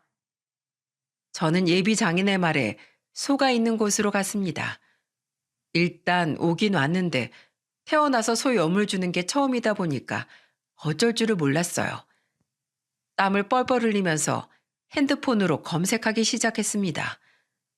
더운 여름이라 소똥 냄새가 심하게 나서 미치는 줄 알았어요. 땡볕에 일한 탓에 몸도 만신창이었던 저는 기운이 하나도 없었습니다. 소도 이렇게 대접을 받고 사는데 저는 이 집안의 예비 사위인데도 사람 대접도 못 받는 것 같았어요. 이런 제 속도 모르고 소는 제가 주는 여물을 잘도 먹는 겁니다. 음매, 음매. 제가 주는 여물을 받아 먹으면서 우는 소를 부러워하게 될 줄은 상상도 못했어요. 예비 처가에 인사 올 때만 해도 잔뜩 기대하고 왔는데 이게 무슨 꼴인가 싶더라고요. 그래도 그날 저녁은 소고기 먹을 기대에 기운이 좀 났어요. 하지만 소고기를 먹기로 한 저녁에도 참 쉬운 게 없더라고요. 예비 장인은 제 옆에 앉으면서 저를 보며 말하셨어요.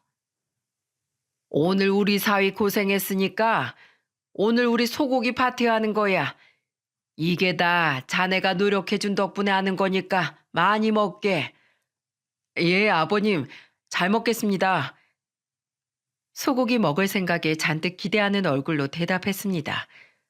그런데 예비 장인은 저한테 집게와 가위를 건네면서 말했어요. 원래 고기는 굽는 사람이 제일 많이 먹는 거야. 자자, 이거밖에 어서 구워봐. 예비 장인이 저한테 가위와 집게를 건네길래 당황스러웠습니다. 그래도 거기까지는 어느 정도 이해할 수 있었어요. 그런데 제가 소고기를 굽기 시작하자 예비 장인은 나리선 목소리로 말했습니다. 자네 지금 뭐 하는 건가? 뭐 그렇게 정신머리가 없어? 네? 왜요? 소고기를 누가 이렇게 구워? 이 귀한 소고기 탄 거 안 보여? 오메 오메 어찌했을까? 이게 얼마나 비싼 고기인데 제대로 좀 구워. 와, 진짜 저는 그 순간 울컥해서 눈물이 날 뻔했습니다. 그런데 저를 더 기가 막히게 만든 사람은 예비 아내의 말이었어요. 아니 오빠, 왜 고기도 제대로 못 구워서 태워 먹어? 우리 부모님한테 점수 따려면 힘들어도 안 힘든 척 제대로 해야지. 아우 진짜 답답해. 진짜 이런 예비 아내의 반응이 저를 더 황당하게 만들었어요. 예비 처가에서 제 편이 하나도 없이 홀로 있는 기분까지 들더라고요. 오히려 제 편을 하나도 안 들어주고 제 입장을 전혀 생각해 주지 않는 예비 아내의 모습에 1차적으로 큰 실망을 했던 겁니다. 그날 하루 종일 일하고 소고기를 먹으면서도 전혀 기운이 나지 않았어요. 첫날부터 예비 처가에 실망이 이만저만이 아니었습니다. 심란한 마음에 겨우 잠들었는데 다음 날은 더 충격적인 일들이 저를 기다리고 있었어요. 다음 날이 일요일 아침이었는데 예비 장모가 저를 깨우면서 말했습니다. 자네 아직도 자? 얼른 일어나. 나가야지. 네? 또 어딜 가요? 저 좀 쉬면 안 될까요? 저 몸이 너무 힘들어요. 무슨 소리야? 오늘 일요일이잖아. 교회 가야지. 어서 일어나. 교회요? 저희 집안은 불교를 믿는데요. 무슨 또 불교야? 잘 됐네. 내가 이번 기회에 자네한테 전도할게. 같이 교회 가자. 어서 나갈 채비해. 제가 불교를 믿는다고 해도 예비 장모는 막무가내였어요. 결국 저는 피곤한 몸을 이끌고 마지못해 난생 처음 교회를 가게 된 겁니다. 처음 가보는 교회에는 사람이 엄청 많았어요. 예비 장모는 성경책을 하나 주더니 앉으라고 했어요. 그렇게 목사님이 들어오고 설교가 시작됐습니다. 진짜 그 순간 앉아있는 게 고역이었어요. 그리고 저는 기도 시간에 아무도 나를 안 볼 거라고 생각해서 살짝 눈을 떴습니다. 그런데 그때 저는 매의 눈으로 저를 보고 있던 예비 장모와 눈이 딱 마주쳤어요. 지금 뭐 하는 거야? 눈 안 감어? 빨리 눈 감고 기도해. 예비 장모는 옆에서 작은 목소리로 저를 다그치듯 말했습니다. 처음 교회에 와본 제가 무슨 기도를 하겠습니까? 심지어 찬송가가 나올 땐 잠이 쏟아져서 죽는 줄 알았어요. 힘든 몸을 이끌고 와서 그런지 저도 모르게 졸고 있더라고요. 그때 깜빡 졸아버린 제 무릎을 예비 장모가 탁 치면서 말했어요. 지금 신성한 교회에서 뭐 하는 거야? 자네 여기 자러 온 거야? 제가 너무 피곤해서 그래요. 그러니까 집중해서 들으란 말이야. 집중 안 하고 다른 생각하니까 피곤한 거야. 도저히 말이 안 통하는 예비 장모를 보면서 속이 터지는 줄 알았네요. 그때 목사님의 설교는 저한테 소기의 경일기였어요. 시청자 여러분들 중에도 교회에 다니는 분들이 많을 거라고 생각합니다. 저는 교회도 존중하고 모든 종교의 자유를 인정해요. 하지만 저는 불교를 믿는 집안이다 보니까 절만 다녀봤거든요. 그래서 교회에서 하는 기도가 낯설었던 겁니다. 제가 잘 몰라서 힘들었던 거니까 오해는 안 하셨으면 좋겠어요. 이 사연에서 교회를 절대로 나쁘게 말하려고 하는 게 아니에요. 그저 저한테 있었던 일을 그대로 적을 뿐입니다. 그렇게 꾸역꾸역 앉아있던 저는 예비 장모와 집으로 돌아왔어요.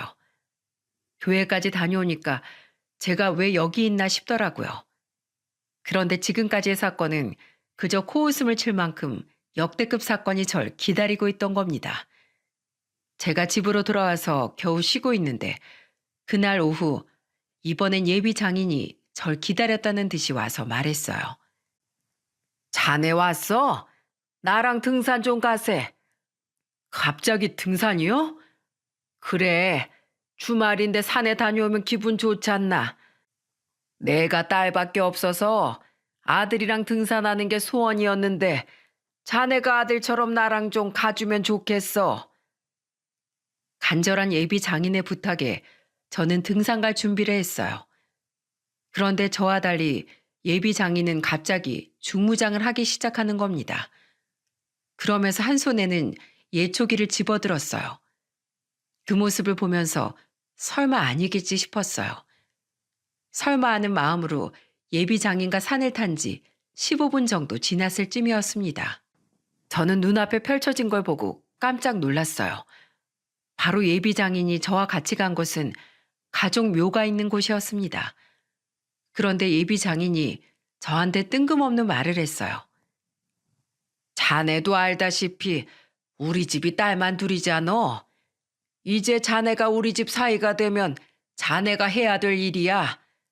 조상님한테 잘해야 자손들 일이 술술 잘 풀리는 거 알지? 제가 할 일이라고요? 내가 몸이 안 좋아서 요새통 손도 못 댔더니 여기 이거 잡초 자란 것 좀 봐. 기왕 이렇게 자네가 온 김에 배운다 생각하고 한번 해보게. 다른 의미로 오늘 신고식이네. 가족묘 벌초 다 해봐. 이것도 다 배워가는 거야. 그러더니 예비 장인은 저한테 예초기를 건넸습니다. 너무 놀라서 저는 예비 장인을 보며 말했어요. 장인어른, 저는 예초기 한 번도 사용해 본 적이 없어요. 이 나이 먹은 나도 아는데 왜 젊은 사람이 못해? 이렇게 내려온 김에 조상님한테 인사도 드리면 좀 좋아. 자네 그렇게 상식이 없는 사람이었어? 지금 조상들이 노할 만한 짓이야. 갑자기 예비 장인은 소리를 지르면서 말했습니다. 막무가내로 우기는 예비 장인을 보면서 기절할 뻔했네요. 결국 저는 우기는 예비 장인 성화에 못 이겨 결국 예초기를 잡았습니다. 태어나서 한 번도 잡아본 적 없던 예초기를 들고 잔뜩 긴장한 채 시동을 걸었어요. 그런데 그 순간 돌 하나가 튀면서 제 얼굴에 맞은 겁니다. 깜짝 놀라서 시동을 끄고 소리치며 주저앉았어요. 아! 뭐 한 것도 없는데 벌써 끄는 거야? 예비 장인은 얼굴에 돌을 맞고 주저앉은 저를 보면서 답답하다는 듯 소리치기 시작했습니다.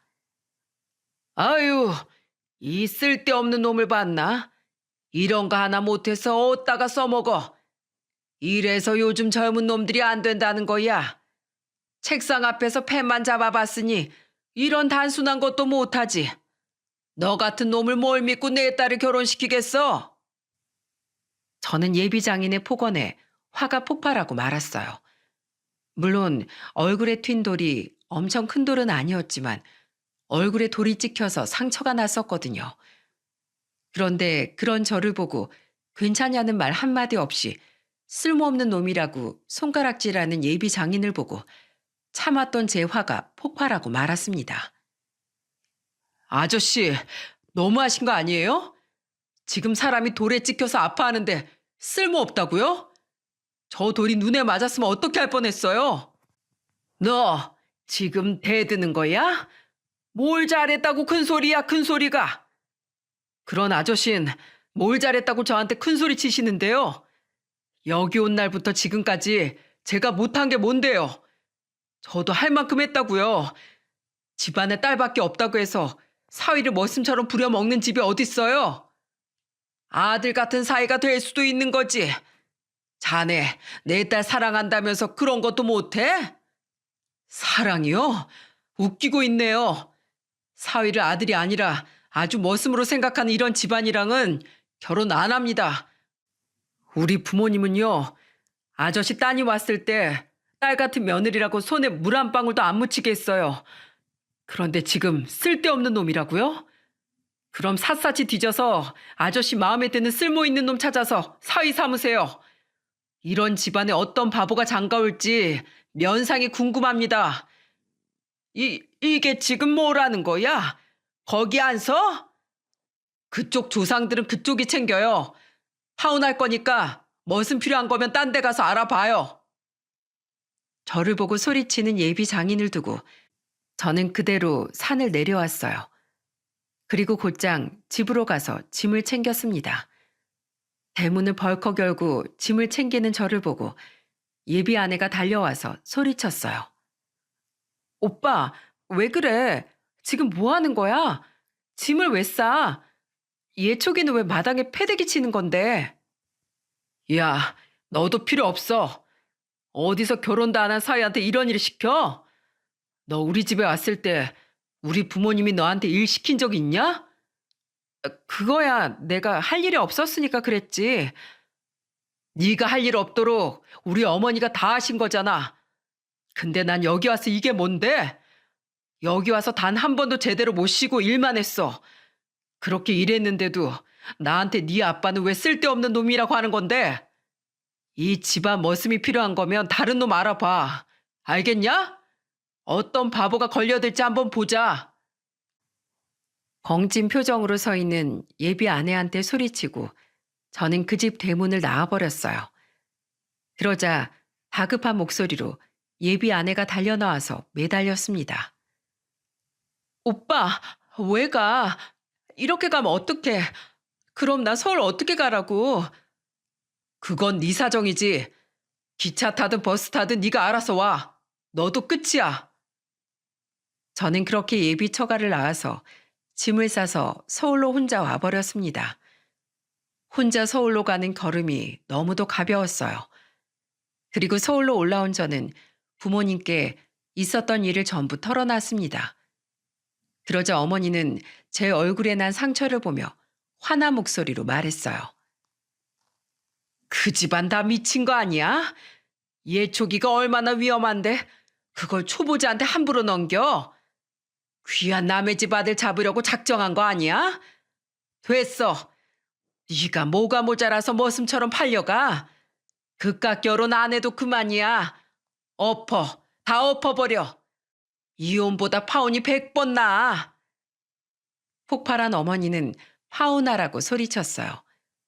그래서 저는 부모님을 보며 말했습니다. 저 파혼한다고 말하고 왔어요. 제 생각은 변함없어요. 두 분께 죄송하지만 결혼 없던 일로 할게요. 제 말에 아버지는 단호한 목소리로 말하셨어요. 네가 죄송할 게 뭐가 있어? 오히려 난 네가 용기 있게 결단 내린 게 다행이야. 그러니까 죄송할 거 없다. 잘했어. 부모님은 제 선택을 이해해 줬습니다. 그리고 저의 선택을 응원해 주셨어요. 그렇게 저는 몰상식한 집안과 정리가 된 줄 알았어요. 하지만 다음 날 서울에 온 전 예비 아내는 저희 집까지 찾아와 울면서 매달렸습니다. 오빠, 내가 잘못했어. 난 오빠가 날 이해해 줄 거라고 생각했어.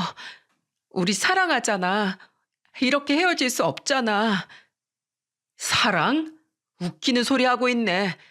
사랑하는 사람이라면서 부모 옆에서 날 완전히 이상한 놈을 만들어? 넌 사랑하는 사람이 부모한테 그런 취급을 당하고 있는데 가만 보고만 있을 수가 있냐고. 나는 너 인사 왔을 때 네가 실수해도 그거 감춰주려고 했어. 그런데 넌 어떻게 했어? 미안해. 내가 잘못했어. 생각이 짧았어. 난 오랜만에 부모님 만나서 어리광 부린 거야. 그냥 그렇게 생각해 줄 수 없어? 한 번만 내 입장에서 생각해 줘. 우리 그동안 만난 시간이 아깝지도 않아? 난 너랑 결혼하려고 했던 그 모든 순간을 후회해. 너 같은 인간 인성도 모르고 깜빡 속아서 내 발등 찍을 뻔했는데 내가 널 다시 만날 것 같아? 어리광 부리고 살고 싶으면 평생 부모 옆에 붙어서 기생충처럼 살아. 나는 너 같은 애 절대 다시 만날 생각 없으니까 가. 가라고. 저는 울면서 애원하는 전 여자친구를 뿌리쳤어요. 진짜 얼마나 거머리처럼 들러붙던지 떼내느라 진땀을 뺐습니다. 그래도 그 정도 하니까 어느 정도 알아듣고 안 나타나는 줄 알았어요. 그런데 연락은 엉뚱한 곳에서 오기 시작했습니다. 바로 전 예비 처가 식구였어요. 전 예비 장인은 저한테 전화해서 애원하며 소리쳤습니다. 자네, 제발 내 얘기 좀 들어주게. 우리 설아가 지금 식음을 전폐하고 누워있어. 아무것도 안 먹겠대. 나보고 자네를 데리고 오라고 하는데 나도 미치겠어. 그걸 왜 저한테 말하는데요? 그쪽 딸인데 알아서 하세요.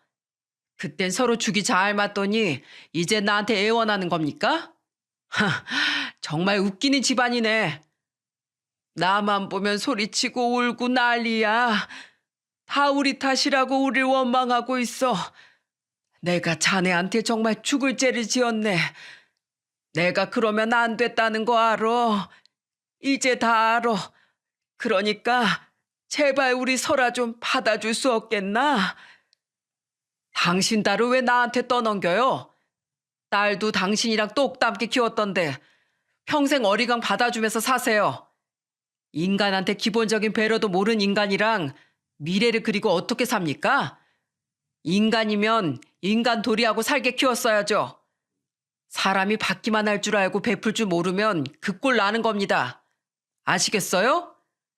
난 절대 다시 받아줄 마음 없으니까 거기서 당신들끼리 알아서 사세요.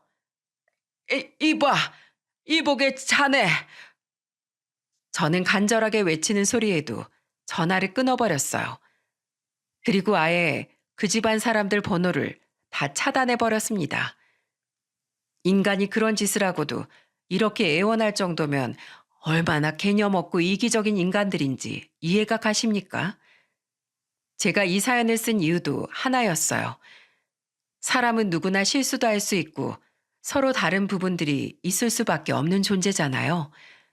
그런데 서로 이해하고 맞춰갈 생각도 없이 저렇게 자기들 종교와 조상만 고집하면 되겠습니까?